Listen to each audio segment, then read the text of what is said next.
next is request. From chapter 20 verse 2 to 3, this is Hezekiah's prayer request naman po. Nanalangin po siya after niyang marinig ang balitang ito. So, kung tayo po sa ganung sitwasyon, ano yung unang gagawin natin? As an example, King Hezekiah first prayed to the Lord. Yan.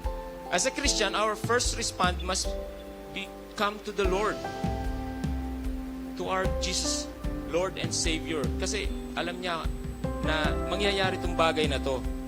Hezekiah, however, understand that God is not just a God of rules, but a God who loves relationships. Yan. Tayo po ba?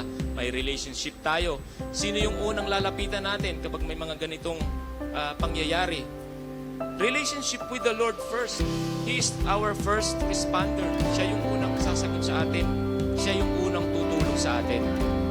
Hezekiah calls out to God in prayer with a request for healing so that he might live longer to praise and worship the Lord and lead others in God's ways. Nabanggit po yan sa 2 Chronicles chapter 29 verse 20 to 30. Maaari po natin itong basahin, pag-aralan sa atin sa bahay.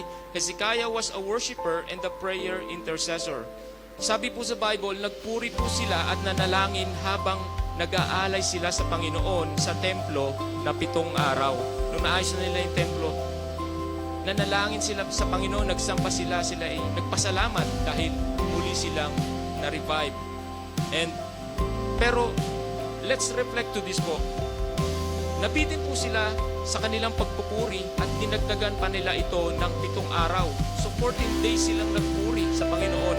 Sabi doon, dahil labis po silang nagalang at nagpuri at sa pagsamba sa Panginoon, ganito nilid ni Hezekiah ang buong Israel.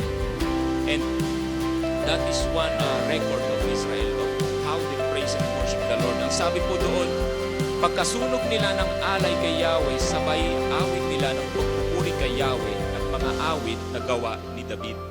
Yan, mga kapatid, tayo po pag nag-worship service tayo, siguro mga 5 hours, inaantok na tayo or naiinip na tayo.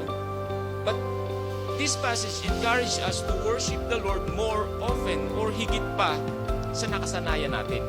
Hindi lang dito sa church, but we can make it on our own and one-on-one with the Lord.